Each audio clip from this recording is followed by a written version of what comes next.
público aqui, enfim, é um problema no nosso país inteiro. Mobilidade de modo geral. Ah, eu até vou, mas aí fica tarde para voltar sozinha, é perigoso, o ponto é longe, sei lá, eu... Ou vou de carro, mas é muito caro, porque é gasolina, porque eu não vou ter onde deixar, de repente roubam o carro, e daí passa a ser um problema, né, poder usufruir daquilo. Problemas de saúde. Ah, eu adorava ler, agora eu leio com dor de cabeça, não gosto mais de ler. Será que é uma questão de óculos? Então a gente tem várias questões de saúde ligadas aos hábitos culturais. Falta de companhia no Brasil é uma comédia quase, né? Na Inglaterra é uma realidade. Mas no Brasil a gente chega num ponto de ônibus, já faz 5 amigos, vai todo mundo junto, né? Então a gente falta de companhia que às vezes não é o problema, às vezes é, às vezes não é. Medo de sentir-se deslocado aqui talvez fosse um problema. Por quê? Porque a gente fala assim, mas como? Eu vou lá no teatro, vou ao concerto, mas vestido assim? Ah, não, então peraí, eu vou passar por casa para não me trocar? E daí a gente passa por casa e não vai mais, porque né, as pressões familiares, está cansado e afins. Será que eu estou adequadamente posicionada para aquilo? Mas será que eu vou lá desse jeito? Né? Não posso, ficar chato. Esses motivos todos fazem que a gente comece a pensar no que de fato a gente oferece, como a gente oferece de cultura. Por quê? Porque às vezes não adianta baixar o preço do livro, não adianta fazer um espetáculo gratuito, porque os problemas não são esses. Os problemas são outros. Tem a questão de mobilidade, tem a questão de saúde, tem a questão de pressões familiares. Agora a gente estava discutindo, ontem eu estava em Recife, lá estava tendo um congresso, a gente estava discutindo a ideia maluca, mas quem sabe não, de ter uma creche nos teatros. Porque muitas vezes os pais não vão ao teatro porque não tem com quem deixar a criança, ou até deixam, mas ficam preocupados, ou deixam, mas custa dinheiro. Então, olha lá, o custo elevado. Né? Então, será que não caberia ter creche em shopping? Por que não vai ter creche em teatro? Né? Deixa o shopping pôr brincando com as bolinhas e pula-pula. Quando 2 horas, volta e pega.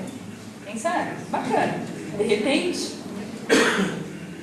E daí tem algumas questões, especialmente ligadas a museus, que volta e meia carecem de uma imagem como deveriam ter, muito positiva, e passam a ser vistos como acervo de pó. Né? Ah, é museu, é lugar chato, onde tudo fica parado, não pode tocar em nada, não pode fazer nada. Né? Não é muitas vezes a imagem que a gente tem, ah, mas já fui lá uma vez, vou fazer o que de novo lá? E daí o exemplo que eu trago para vocês é de Amsterdã, que tem o Museu Van Gogh. E o Van Gogh, claro, que tem, terá para sempre, porque o Van Gogh não está aí para produzir mais. Né? E o Museu Van Gogh começou a ter um problema, porque percebia que as pessoas iam com a escola e depois iam quando vinha um amigo de fora e tinha que mostrar o museu, mas normalmente dava uma passeadinha e ia embora. Eu falava assim, mas como é que a gente traz jovens em especial para cá? E daí iam perguntar para os jovens, mas por que você não vai mais? E o que saía? Falta de interesse. Lembram daquela linhazinha lá? Não é mobilidade, não é preço, não é custo, não é tempo, é falta de interesse. Eles falam, mas como é que a gente vai pegar essa turma para se interessar? Não vai ter como mudar o acervo, porque o acervo é sempre aquele. Ah, mas será que não tem como mudar o acervo? E daí eles começaram a pegar, não os quadros do Van Gogh que estão lá, mas as cartas do Van Gogh, que ele trocava com o Theo, o irmão, e nas quais eles faziam os esquetes, eles faziam os desenhos dos quadros que ele viria a pintar.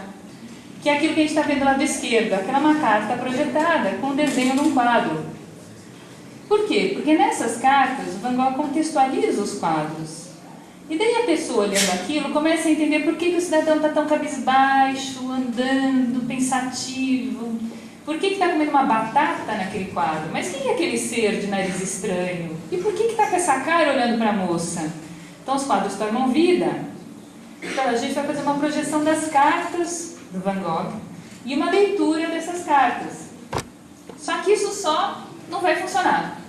Então o que a gente vai fazer? Eu não sei se dá para ver direito, mas aqui nessa foto da esquerda a gente tem várias poltronas com pessoas que são jovens sentados nessas poltronas ouvindo as cartas. Só que ali do lado esquerdo, um pouquinho mais acima, a gente tem uma mesa. E nesta mesa a gente tem bebidas. Porque o jovem, quando vai se divertir com os colegas, fica lá sentado tomando uns drinkzinhos. E aqui do lado direito, a gente tem um cidadão lendo, e do lado dele tem um outro cidadão, que é um disc jockey. Porque terminando a leitura das cartas, tudo vira uma festinha e uma reunião entre amigos. Os quadros estão numa outra sala, ninguém vai depredar os quadros, né? Mas é o espaço do museu, e que diz respeito especificamente à temática do museu.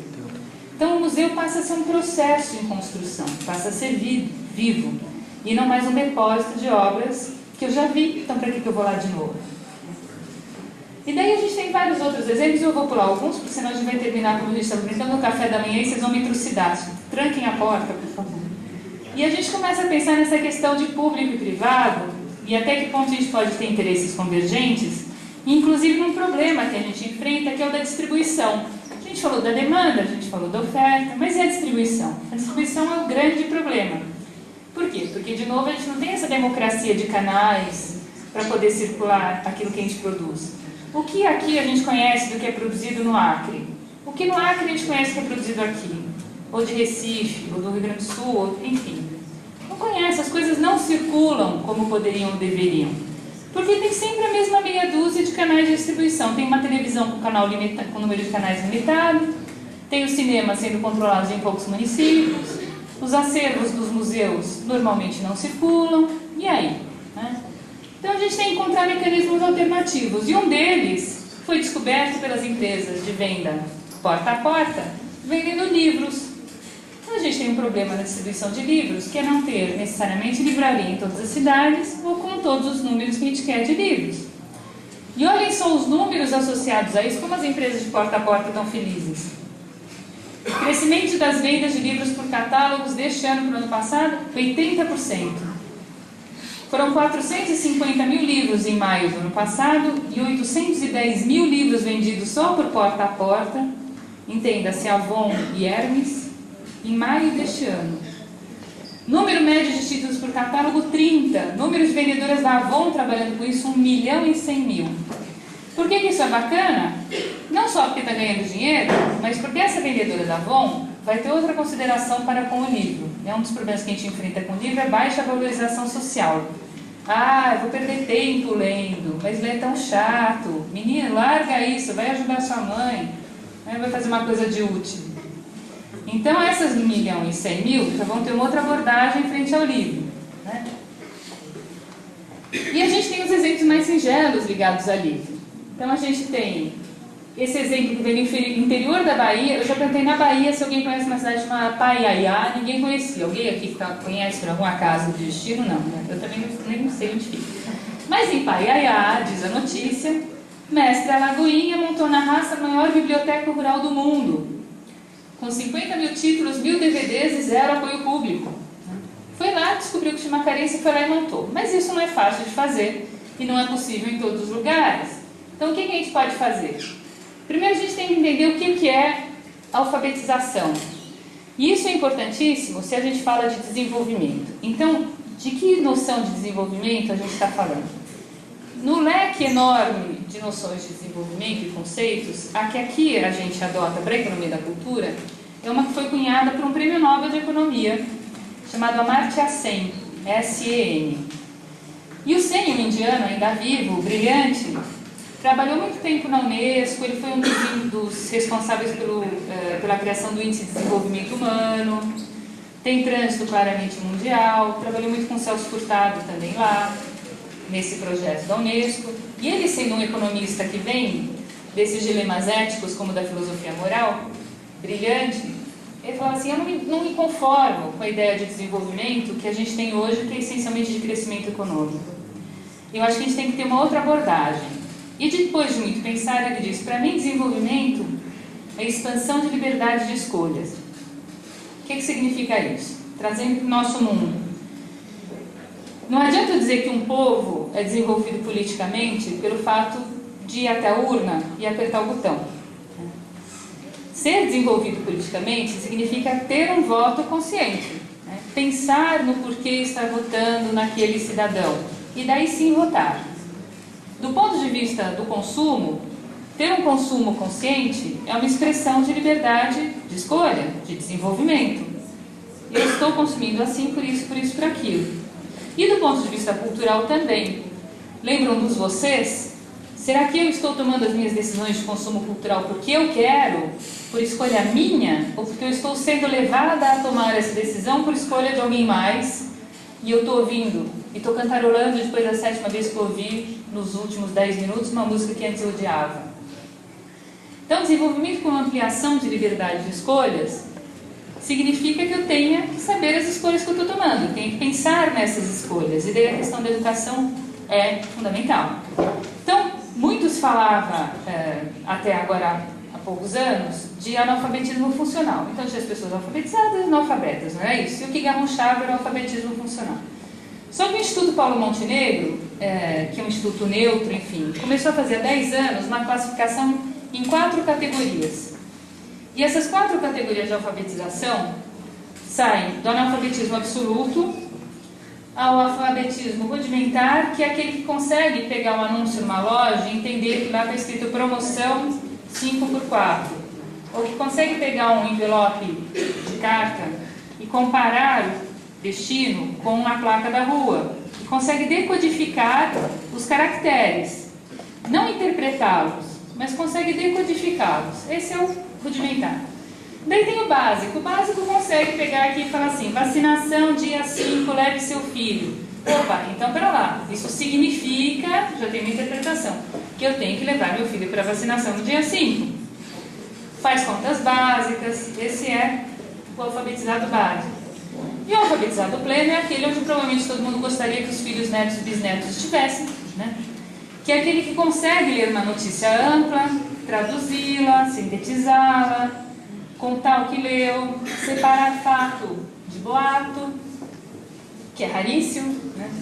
Fazer contas mais sofisticadas, mas aquele que, em bom vocabulário corriqueiro, não se deixa engambelar, né? Que consegue ler alguma coisa e pensar se aquilo faz sentido ou não. Não se deixa ser massa de manobra, em última instância, né? E quando a gente analisa os números do Brasil, a gente tinha ali naquela tabelinha superior à esquerda o nível de analfabetismo no Brasil.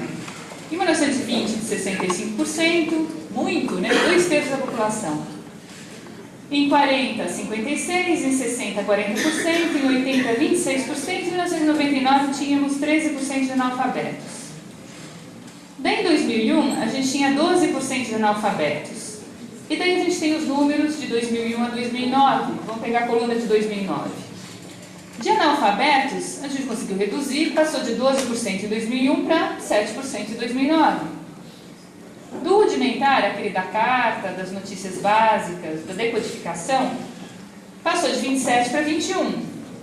Ué, para onde está indo? Do básico, passou de 34 para 47. Ou seja, os analfabetos e os alfabetizados básicos estão indo do rudimentar, estão indo para o básico. Estão conseguindo entender que tem que levar o filho para vacinação, que deu um problema com a geladeira, precisa ir ao lugar X. Mas olhem só a última faixa, onde a gente está, né?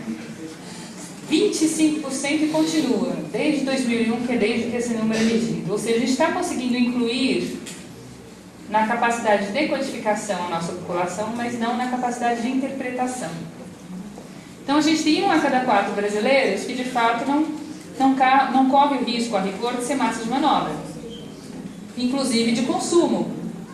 Ah, porque eu quero o carro do mocinho, porque eu quero o corte do cabelo da menina. Né? Revista Caras, Big Brother, né? Enfim. Vamos pular esse? Então a gente começa a perceber que quando a gente fala de cultura e tenta resolver os seus problemas, a gente está mexendo com uma miríade de coisas. Que a gente tem falta de acesso, tem falta de instrumentos para fruição, tem falta de hábito, tem falta de interesse, tem falta disso tudo. E que para resolver isso tudo, a gente está falando não só de cultura, mas de desenvolvimento. E daí tem alguns exemplos bacanas, como esse dos agentes de leitura. Não sei, alguém ouviu falar desse programa já? Já? Então, esse foi um programa criado pela Secretaria da Cultura do Ceará, na gestão anterior a essa, que era